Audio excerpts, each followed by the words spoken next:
Good morning, good afternoon, everybody. This is Jerry DiMaggio of ARA. I'll be serving as the moderator for today's ARA Webinar Wednesday program. I'll tell you a little bit more about my role in a minute. Today's program is, we're very fortunate to be presenting on the second anniversary of the program, which started in February 2019. Today's topic is Transportation Research Programs, Value-Added, Success Stories, and Program Management for Success. As we always do, we have internal presenters, two presenters today who are subject matter experts in this respective field. Next slide, please. As moderator, I'd like to first start out with a few housekeeping items. I'll introduce our speakers, and then I'll be returning at the conclusion of the technical program today to tell you a bit more about what's up and coming in the next few webinar sessions, always on a Wednesday, of course. I'll also be managing and facilitating the Q&A program, which will start at approximately 10 to 15 minutes before the hour. So first of all, with regard to housekeeping, if you have an issue with the webinar, and please focus on the visuals as I go through the housekeeping slides, go to the chat room, send an email to the host.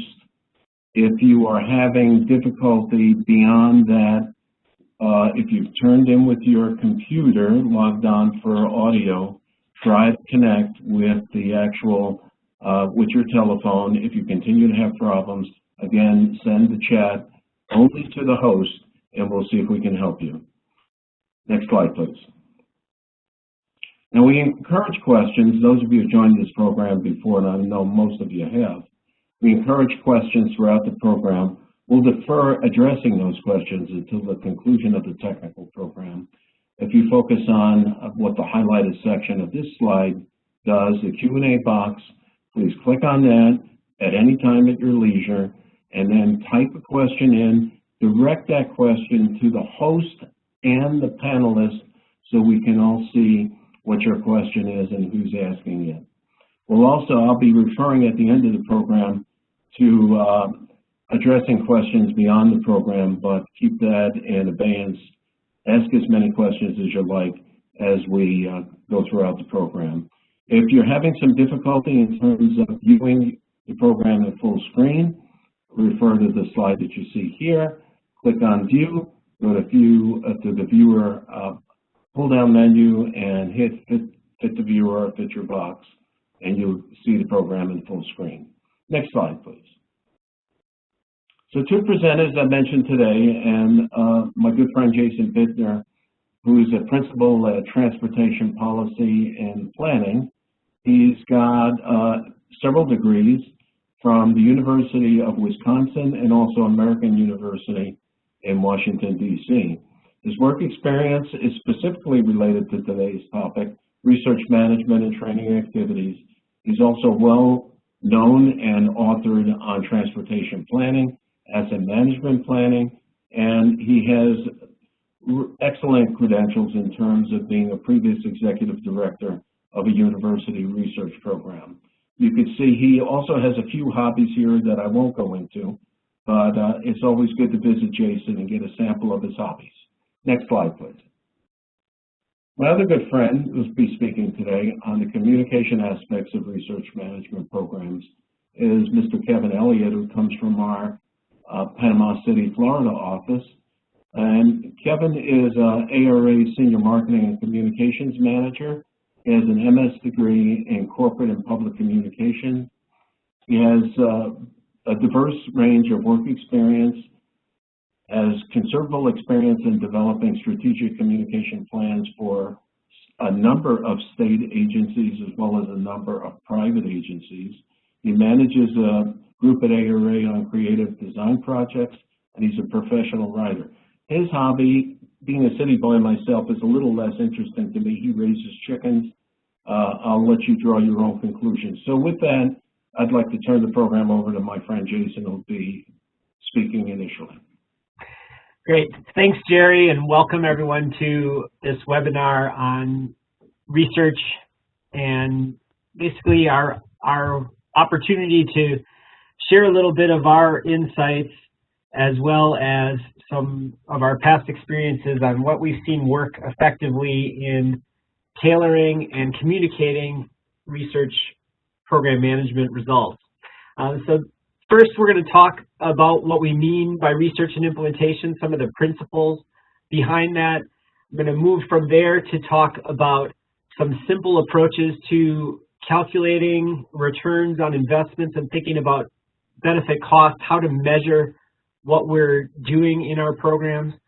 My goal by doing that is to help you stop worrying and love the research, even those ones that sometimes have warts or are bombs. And finally, as Jerry mentioned, we're blessed to have Kevin Elliott with us to talk through a little bit about how we can communicate those results effectively throughout our agency and throughout the entire stakeholder community for transportation research. So based on that overview, we want to answer a simple question: who is this webinar for? We talk about research program management, but ultimately this research and our presentation today is for a much broader community than just the research program managers that might be joining us today. We really want to focus on anyone that's involved in the research enterprise, that whether it being at the Departments of Transportation, in the University Transportation Centers program. Some of the training that we've been able to be involved with is applicable across a broad cross-section of research programs, whether they be at DOTs, universities, or within those private firms. So ultimately, it is about you and for you. As a researcher, I want to make sure that we start with some definitions and clearly show what we're going to be talking about when we use certain terms, because I think there is some ambiguity in some of the language that we use as a research community. Things like value added. And value added, as we'll talk about it, is opportunity to increase the value of an article regardless of what it costs. So it doesn't necessarily have a limitation or an expectation that it will be done at some dollar amount or some programmatic budget level, but at any cost, we can provide some value added. We're going to try to show you some opportunities to communicate your program results and share your program results in a way that doesn't incur a lot of cost, but recognizing that they are going to have some cost to provide value added. I've already mentioned research implementation, and this is really a vague term. Definitions and interpretations for research implementation, abound. The Transportation Research Board community has struggled with the concept of providing a set definition for implementation. Can really apply to any transition from one research phase to another. But for purposes of what we're going to be talking about, I've kind of come to the conclusion that following the definition presented here that emerges from U.S. and European Union Forum back in 2014 is really what we want to talk about. We want to talk about moving research off of the test bed, off of the shelf, from a patent or research paper into broad commercialization and usage within the agency, within the community. That differs from technology transfer. T2 is a more defined transfer process from that research product. It's the way that the ideas, knowledge, practices get put into a different format and shared between and within organizations. So the implementation and technology transfer, the important takeaway, are very different processes. And NCHRP Report 768 also introduced this term of guided technology transfer, which describe a very organized and detailed effort to encourage technology transfer. And we're going to touch on all four of these kind of concepts throughout the course of our presentation today. So we want to start first with some overarching principles and practices as they relate to transportation research. I'll ask first the question of why is transportation research important? Research by state departments of transportation, university transportation centers, other private agencies really is focusing around solving real problems. Rather than increasing profits or focusing on some sort of commercialized product at the end of the day, our research typically does things like improve the safe operation of the transportation system or enhance mobility. It can be used to reduce congestion and improve overall project delivery, ultimately saving limited resources. Innovative applications and new technologies are really the key deliverables of many research programs today. And as you might know, research will also reveal new challenges, new opportunities, and other possibilities that ensure the competitiveness of not only our transportation system, but also improve the quality of life for our citizens. So this research really touches people at every level and really focuses on the activities that are critical to providing for the planning, building, maintaining, and management of a safe, reliable, and efficient transportation system for all users. So really, it influences all business areas across the entire spectrum. So again, we want to look at research and talk about our research because it has these high-level benefits. We ultimately save limited resources by providing transportation research opportunities, so we might as well tell the story and talk about it. Our research will influence all business areas within a transportation agency, whether the research is being performed by universities or consultants, sponsored by the state DOT. Anywhere that intellectual capital is produced, there is a haven for understanding how research can improve the business activities in those areas. We want to focus in on implementation as a concept and really hone in on the fact that successful implementation must start early. And we'll provide a reminder on some of these steps near the end of our presentation today, but some of the highlights of what we've learned is that it's important at first to establish a team to look at implementation issues within the agency. This can't be the responsibility of a single individual or a single research program manager or project manager. This has to be a team impact because you can't be expected to be the technical knowledge subject matter expert as well as performing the implementation activities that we'll describe and the measurement activities that we'll describe in providing for overall research program management success. So one of the key lessons for strong implementation is that you must establish a team and understand what tools and practices you already have in place that should be used to help with this.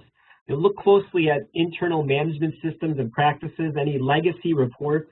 One of the key activities that we've been engaged with within the state DOT environment is to look at past research reports and identify some of the opportunities that may have been missed or might be forthcoming in implementation efforts just based on a third-party review of those materials. You can also look closely at your existing research manuals and any policies or procedures. So understanding that background of what goes into your program even before you start looking at an implementation strategy. Once you get to that point, you'll want to understand how you communicate and work with your external partners and colleagues. So work collaboratively with the industry, the stakeholders that are involved, and use the ultimate outputs of your program, but also those performing organizations and consultants that you'll be working with, and identify them as part of successful implementation. It's important that you determine your performance measures at this point before you get started, thinking about what you will be able to monitor and measure. We'll spend a little bit more time on this topic in a future slide, but I want to leave too with this concept of avoiding traps. It's really easy to get overwhelmed and assume that the outputs of a research program, can't possibly be measured. We'll talk about some of the challenges with return on investment or other calculations later on. But I think it's important just to proceed and understand that this is going to be a continuous learning process. Avoid the trap of saying, well, this particular executive didn't really care that much about research, or we, are facing this large budget reduction and we only have a staff of 1.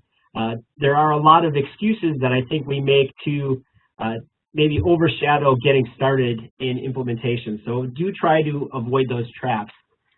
As I mentioned, we want to make sure that we clearly select performance measures at this early stage for evaluating the outputs of our research programs.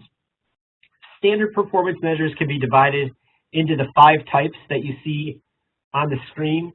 Outcome measures really focus on the extent to which a research product achieves the desired results. Cost savings, reduced crashes, those things that are part of your agency or your university strategic plan. Output measures really talk about a count, a number of deliverable units. There might be a specific attribute. You might focus clearly on the research projects that are safety focused or that serve this particular customer or that has some type of result that you used for a final report or making your stakeholders happy, the number of students that you were able to touch, those type of output measures. Resource allocation tries to capture how agency dollars are spent, maybe as a percentage awarded to minority contractors or to specific universities, how much the opportunities were spread around a research community. Efficiency measures generally respond to a rate or ratio of what is accomplished to the amount of effort that's expended.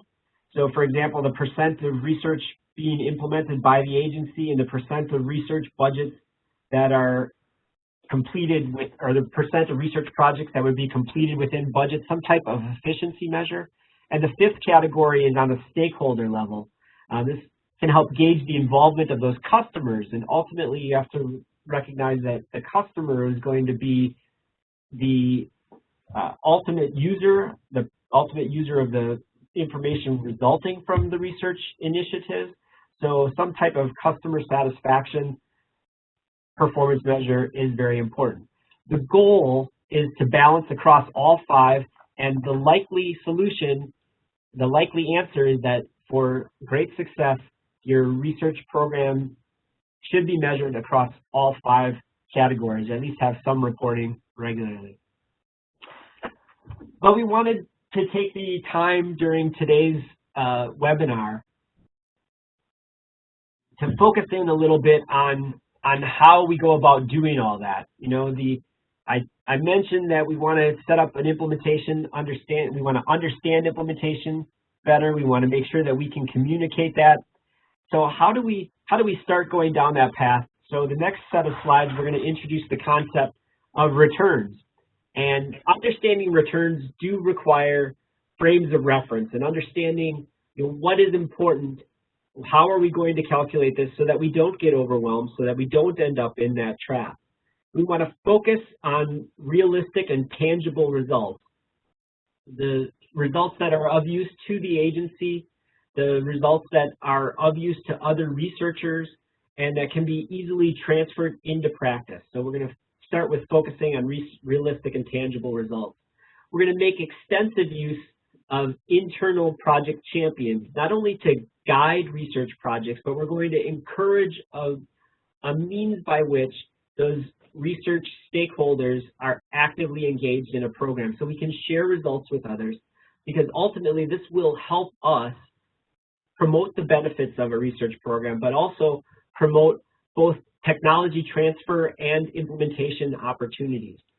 And finally, we're going to use communication as a strategy. It helps us build ongoing support, and this momentum will help sell research programs. And Kevin's our expert on that, so we're blessed to have him, as I mentioned, and we're going to turn next to thinking about how return on investment fits in understanding those return calculations. So return on investment analysis really originates from a business context and is used to assess the performance of financial investments.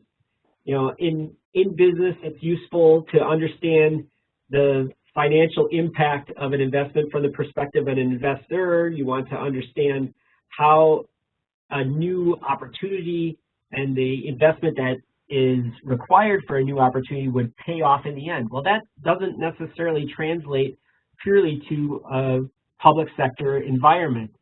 However, as a taxpayer, we do want to have some accountability, and therefore transportation research, like any spending, needs to be scrutinized for the return and answer the question, does this dollar provide some value? So the only way that we can effectively do that is to initiate a process that evaluates research activities with a focus on their results. And in this day and age, we really need to show that where funding may be reduced or eliminated entirely. Again, why are we measuring ROI?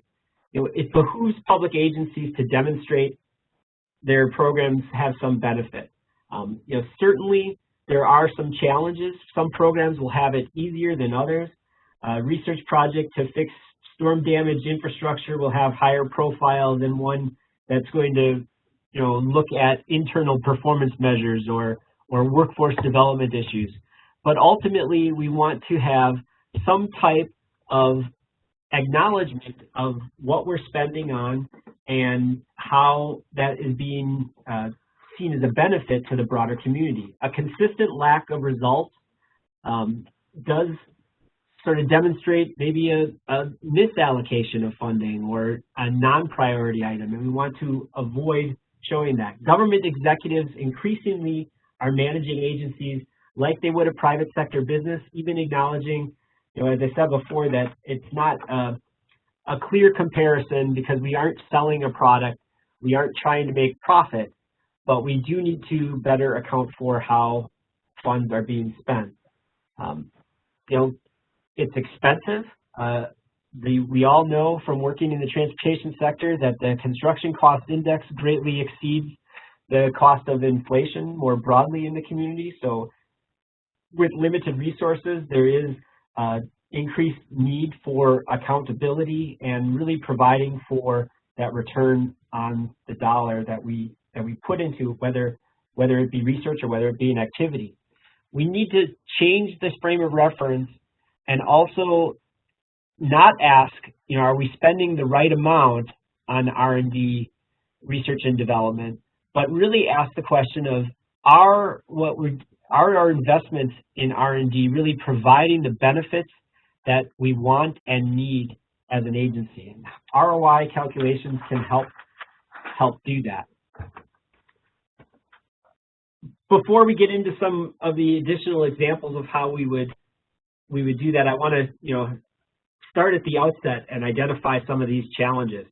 You know, there are substantial time horizons for completing research. It's very difficult to quantify a $50,000 research project that might have dividends that pay out in an improved process that would be put into place 10 years from now, or a life saved 10 years from now, even using discount rates and economic formulas to get back to a certain, you know, dollar value, a present value today, you know, does pose some type of problem for completing research. A traditional return on investment calculation does not attempt to monetize larger societal benefits as part of the returns. We focus in on just the cost of the agency. And the challenge there, of course, is that we know that research that we do today would have a benefit broadly outside of our university-based transportation center, outside of the state DOT supporting it, and outside of, you know, the entire industry. If we save lives, if we improve the environment, there's some larger external costs. So how do you calculate that, and where do you stop? Returns need to include indirect and intangible benefits like quality of life, like mobility improvements, and like safety. The initial investment and sunk costs are also not always captured appropriately.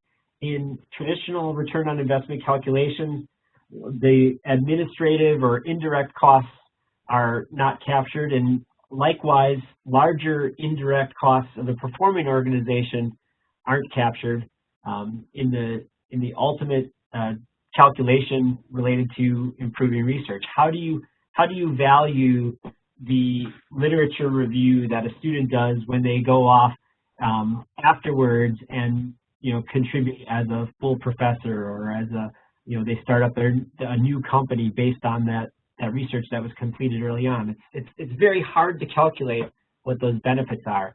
So collecting data and those expected results in any defendable way becomes hard, because the final results of a return on investment calculation are a dollar figure, and we want to be able to try and justify that. So with those challenges, we do have a couple of tools that we can use to try and demonstrate and effectively communicate some of the concerns with a straight return on investment calculation, and we use cost-benefit analysis as one to capture some of those larger societal costs that I just mentioned. We do, in cost-benefit analysis, try to monetize all those costs and benefits, including indirect costs, including those intangibles. And we also want to try to capture the sunk costs and benefits over a much longer period of time. So again, we try to do that, and as we described with the challenges in return on investment calculation, we're going to have some of the same issues here. But an advantage with the cost-benefit analysis that we do have is we can try to focus in on a project or programmatic level sort of approach. Identify at a project level, try to capture some of the costs, and really use that as part of the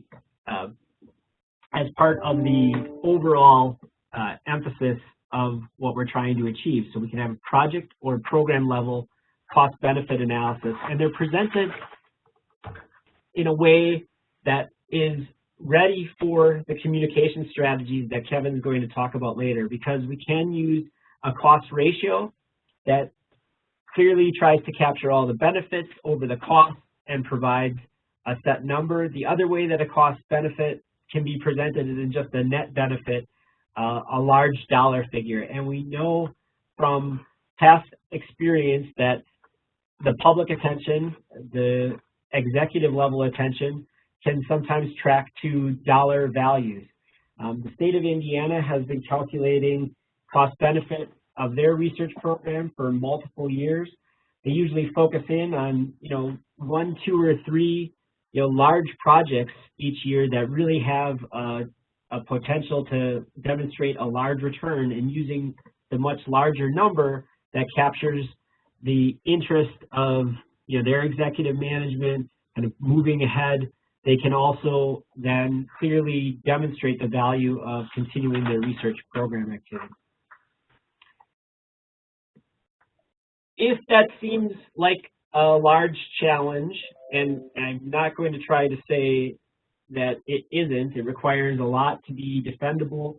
Again, we want to focus in on a few small key projects that might have a large return, but we can also talk about cost effectiveness analysis to get at some of those outcomes that we're talking about here. A cost effectiveness analysis looks at the cost of the activity, the cost of the intervention against a specific outcome. So its results are expressed, again, in an easier way to communicate the cost effectiveness in a dollar per outcome. So what was the cost of an additional life saved? What was the cost of that graduate student activity? What was the cost of the research report?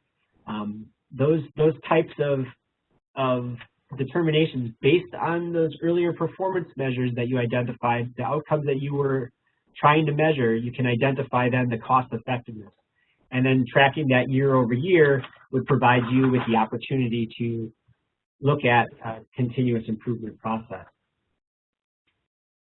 Those cost-based experiences, however, I believe are dwarfed in their effectiveness and their utility by using instead a balanced scorecard type of approach that does try to capture not only those small number, those 1, 2, or 3 projects that really are easy to maintain knowledge on, they're easy to track, they're easy to look at, but look at a much broader perspective to explore the health of your research program. And that's where a balanced scorecard fits in. A balanced scorecard approach will look at 4 primary perspectives and really provide some value added to the research that we complete.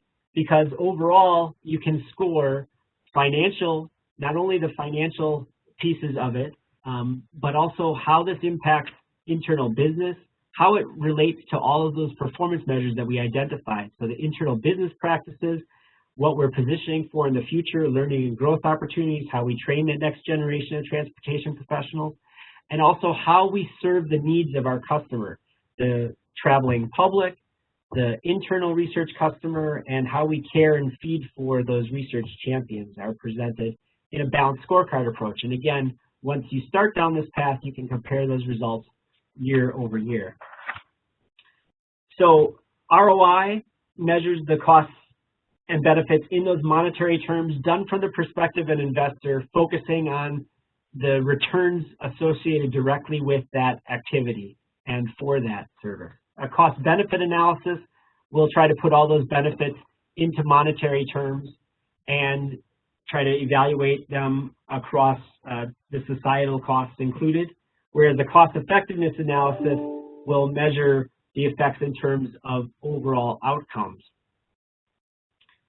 Balanced scorecards provide this holistic view and value added based on providing weighted scores and perspectives, and they attempt really to bring it all together. So I want to provide some key takeaways from that before we move into some communication and really give you some of the next steps that we want to follow.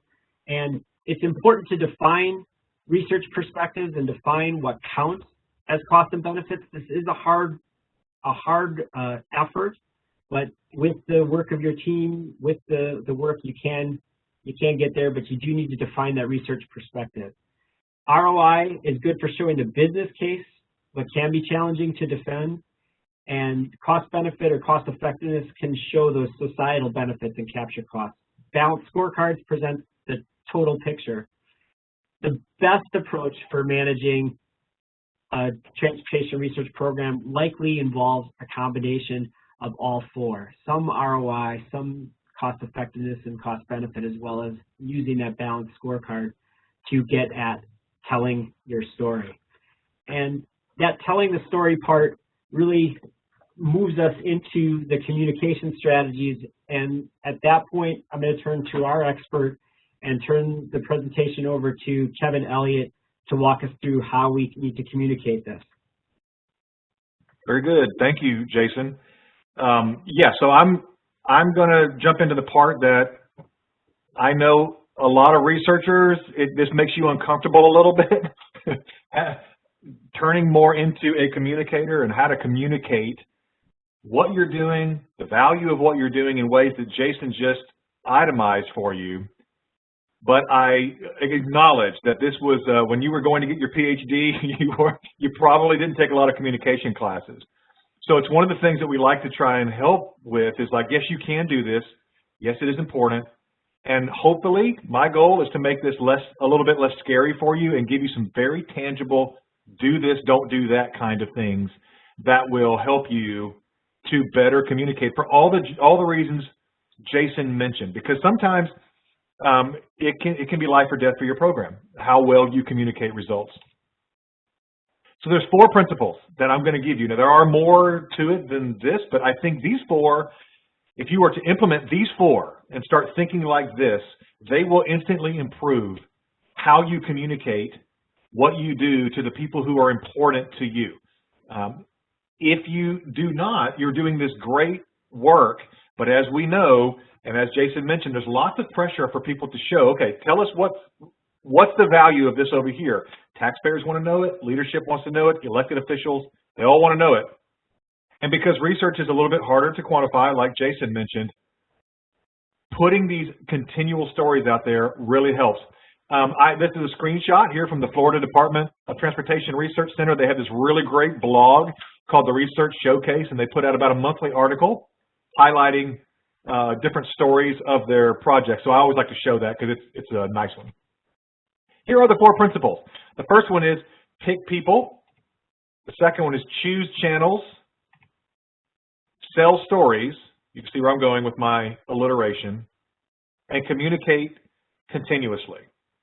It took me forever to make those all alliterative, so I'm impressed with myself. I know it's a little silly, but maybe it'll help. Pick people, choose channels, sell stories, and communicate continuously. Number 1, so how do you pick the right people? This graphic is actually a slide from a tool that we use as communicators called an audience persona template. And what we do, this is how we define our target audiences. The number 1 thing and the most important thing, and frankly the thing that people I see do spend the least work on, is defining who they're actually wanting to communicate. And the idea is we want to communicate with everybody. No, you don't. You never ever want to communicate with everybody. If you try that, you're going to wear yourself out and you won't see any results. This audience persona helps us define representative people of an audience, and then we can use those individuals to represent larger groups. So then when you're putting together communications, you're not saying, what does this nebulous group of people want to know? You say, what does Sample Sally want to know? How should we talk to her? What messages are important to her? What are her challenges? It really, really helps. So the first question to ask is, who cares? Who cares about this stuff? And one of the harder truths about the work that we all do, everybody does, is that other people don't care as much as we do. We like to think they do. We wish they would, but they just don't. However, it doesn't mean nobody cares. So find the people who do care. There is always some little group of people who are intensely interested in what you do. Start there. Start with those people, because those are the ones who will become your champions and will help you communicate and amplify your communications. Second is be very specific. You'll see this one page. This is just one page from that template. We have it's probably 8 or 10 pages long. Be as specific as you can. Put names to it. Find a photograph to represent your audience persona. Describe that person's background, that person's job. How many kids does that person have? Believe me, these things really, really matter. And then you can define several personas based on the work that you do. Once you define your personas, ignore everybody else. I know this sounds maybe a little harsh.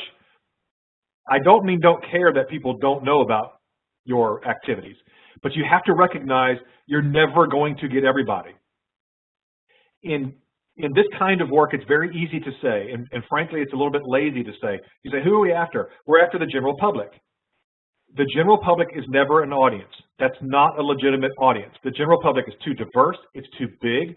There are too many things going on out there.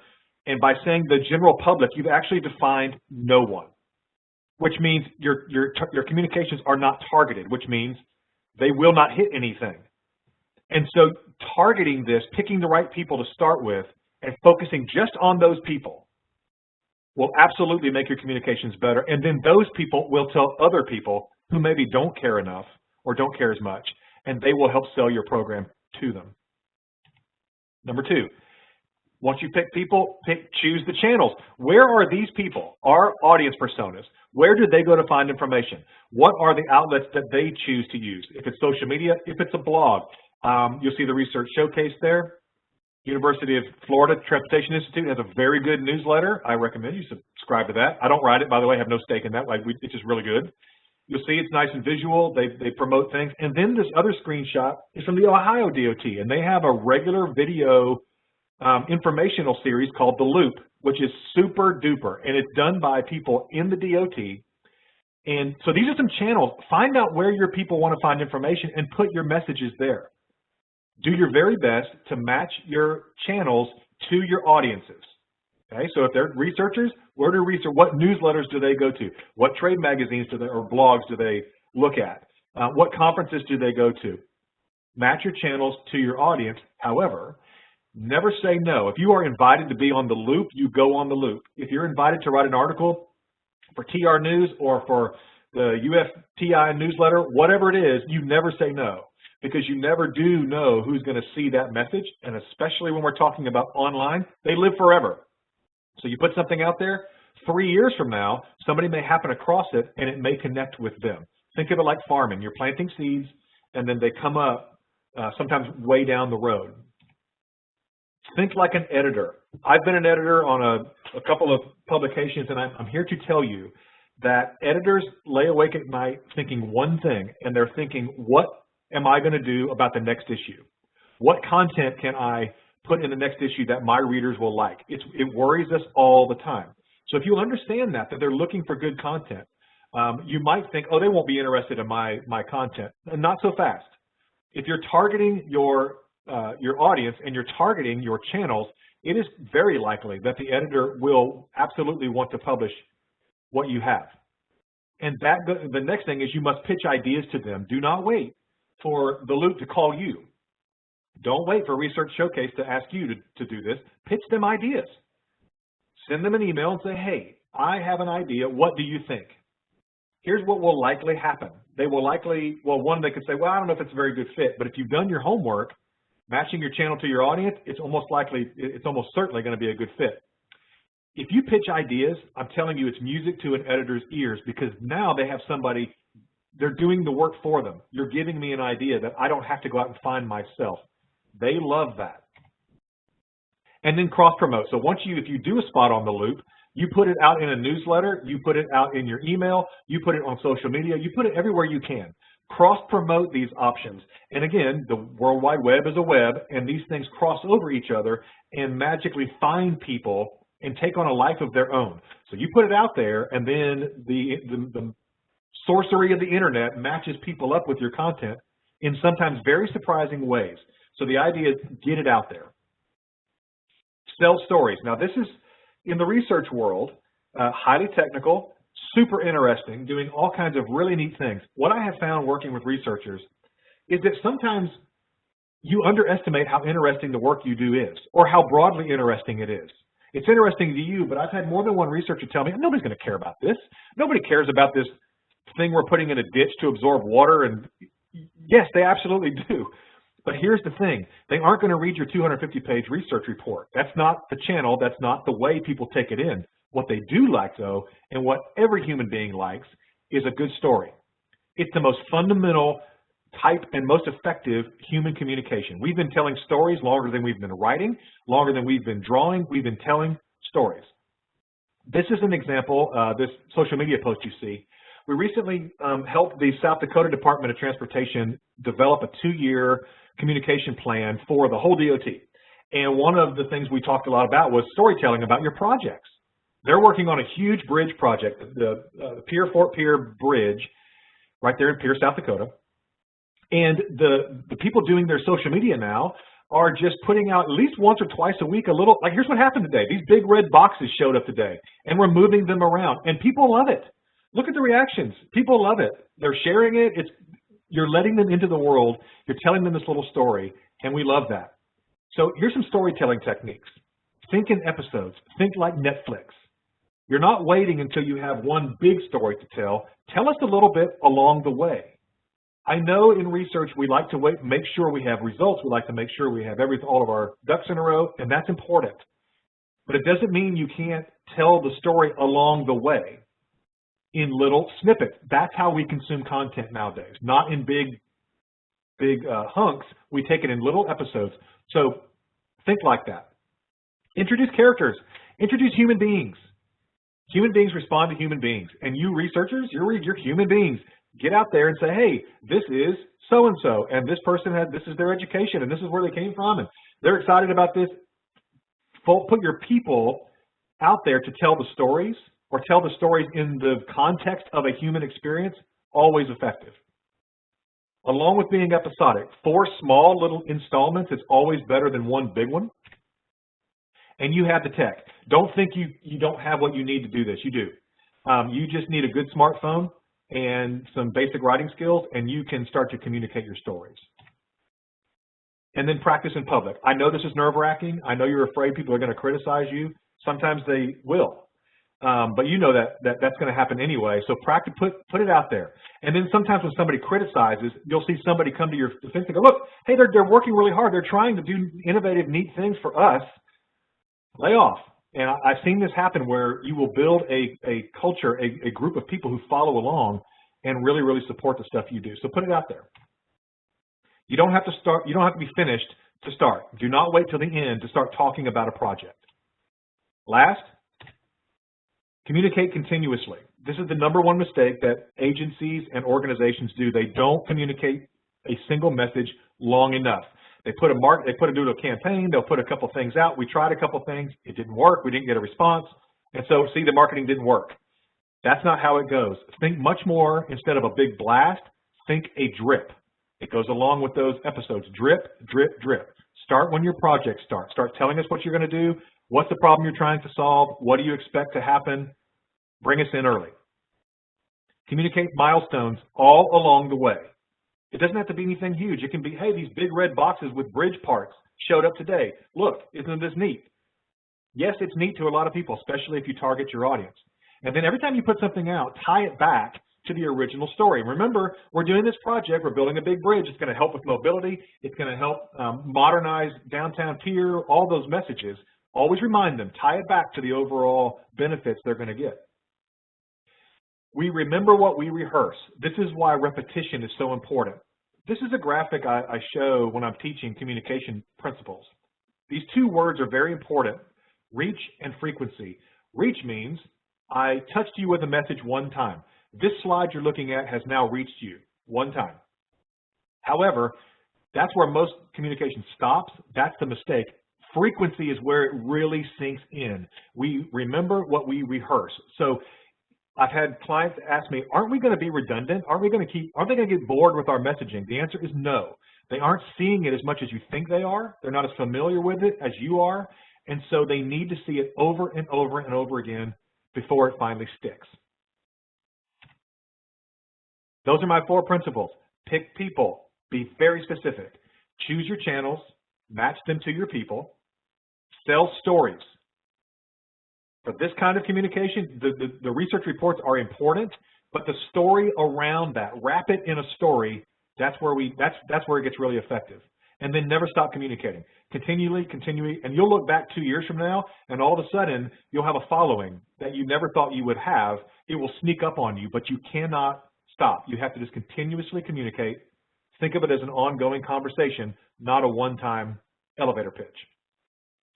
With that, I'm going to turn it back over to Jason to tell us how to get started and tie a bow on this.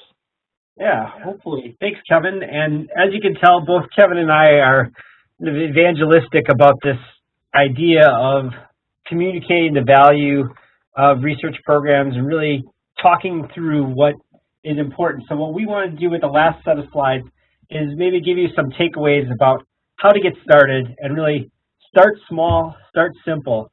Start with accountability. It really is that key to your ongoing success. And what we mean by accountability are ensure that projects get completed on time and budget. That's a big responsibility for all of the community. But we also want to ensure that the delivered results do get usable. As Kevin indicated in his communication talk, regular communications is important. Try to use those interim results as much as possible to help tell the story. So how do you ensure that accountability? You open communication channels early, make sure that you are engaged not only with your researchers, but inside of with the transportation community in general and the research performing organizations, and really develop some realistic work plans. Make sure that what you're accomplishing or attempting to accomplish is appropriate. One of the things that I think continues to be overlooked in the importance of telling this story overall is really to monitor projects and deliverables. That interim process becomes a key part. So use tools, use techniques, use checklists, and respond appropriately when the researchers miss deadlines. You know, it's a team effort to get a project delivered on time, but you must stay on top of it, or we do get behind, and when we get behind, we lose some of that accountability. So you can't provide some regular briefing. So what do we propose? We have 8 steps that we're going to share as sort of how to get started. And first and foremost, start out by really committing to this program and identifying the people that are going to be responsible. You do need a leader. You need to make the pitch of why this is important, why it's important to communicate, why it's important to track implementation, why it's important to calculate research returns on the investment. Why do we want to do that? We want to tell our story better. So we need to start up front, we need to start early and identify those performance measures. We also need to look at what maybe is holding us back, or what opportunities we have with the existing processes and procedures that are in place. You know, do we need new forms to manage projects? Do we need a better tracking system? What do we need to do, and what kind of inventory do we have in place already? Step 3 is looking at how we want to track this process. Just answering that simple question of how we want to track implementation, what are going to be our checkpoints, and how we're going to do that is important. Use what works for you and what is the least onerous for your group and your research stakeholders. Once you get through those 3 steps, we can start to monitor the performance and hold by what we said we were going to do in the prior steps. So we want to monitor research performance and then collect those performance measures and report on them. Tell our story and include tasks in research that will help you simplify the data collection. Change the onus of the responsibility of who's supposed to collect the information, or maybe from the research program management office to the research performing organizations themselves. Try to help expand as much as you can to really collect and report on the performance measures, but don't be afraid to make changes. This is a learning process. You're going to make some mistakes. There are going to be some things that are maybe more onerous. So we want to focus in on this continuous improvement practice and make some changes.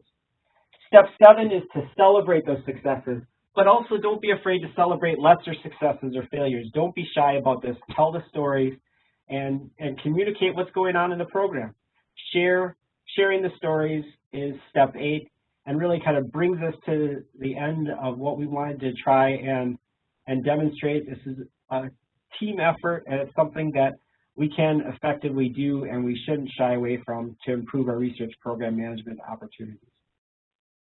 So thank you for your attention. I believe, Jerry, the floor is yours. Yes, thank you, Kevin and Jason. Very informative. We're running a bit long, so I'll be brief with some of the comments here. First of all, upcoming webinars, I'll let you read these just as a reminder. Always on a Wednesday, biased towards the end of the month. And if you'd like to register, you connect at aora.com/webinars. So with that, and we do have speakers lined up through August. So we try to give you a mix of soft and hard. So you see the Q&A sign up here. We do have a number of questions I'd like to cover in the next few minutes. If we don't get to everyone's question, then Jason, Kevin, or both of them will respond accordingly. So I've got a few questions, and maybe the way we'll do this is I'll direct the question by my interpretation, but both of you can feel free to contribute. So the first question, Kevin, I think is really directed towards you, is a concern of, will people tend to tune us out if we communicate continuously as you advocate? No. If you've done your work early on, targeting the right people who are most important to and most likely to pay attention, they won't. Remember, we think people are paying more attention to us than we are. So when we start putting stuff out there, we think, oh wow, we put out 5 articles on this one. Aren't they bored already? No, they probably only saw 1 of them. This kind of thing is about quantity. It's about quantity and doing doing this continuously over time. It builds. So no, they will not get bored and they will not be inundated. You don't have the budget, like McDonald's can do that. Research centers can't do that. Okay. Jason, nothing to add there? Yeah, I was going to use the McDonald's example. If you know, if that was the case, that people would get bored and tuned out, we would, you know, not be able to hum along to, you know, theme songs from commercials. Right. Okay. So next question, and I believe this is probably best answered by Jason first, is who should be responsible for ensuring information is collected to support the implementation efforts? And you know, I think I want to start by saying that this it can't be dependent on one person. You know, some agencies are going to have, you know, some dedicated individuals in their research office who might be able to track down information and report on this, but otherwise it becomes sort of a team effort. I do believe that there is a responsibility that needs to be placed on the performing organization to help collect this information and report some of those measures up, and even understand what the performance measures that are, you know, being used to judge the research program are at the start of their research project. So it is a shared responsibility. I mean, certainly, you know, a research manager, research program executive will have to, you know, make sure that it happens. But I think it does have a team responsibility, and some of that is on the performing organization. Okay.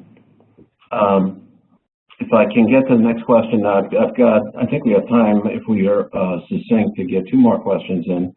This comes from a research manager from the tone of it.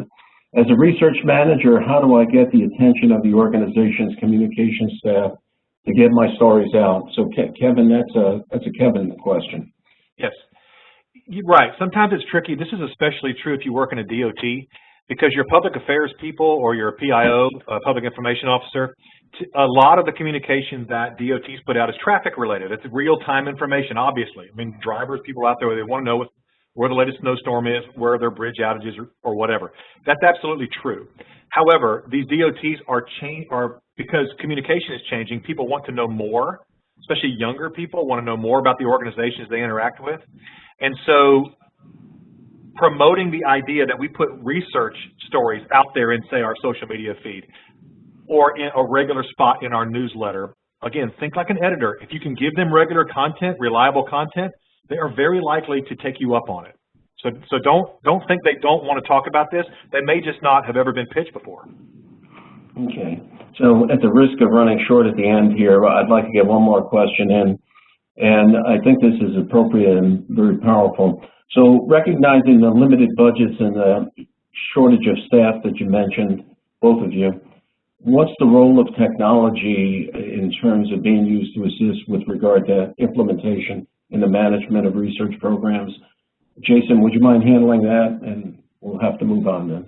Sure. And tech can help. I mean, with that tracking and reporting, I mean, some of these things can be automated. You know, just regular communications. You know, having a you know, SharePoint-based system or a Google Forms-based system, which, you know, I know there's some challenges with state DOT IT infrastructure to get at some of that, but there are some, you know, opportunities to do simple tracking using, you know, SurveyMonkey submissions or other tools that are out there to help automate some of this process, and, you know, especially from a progress reporting kind of perspective.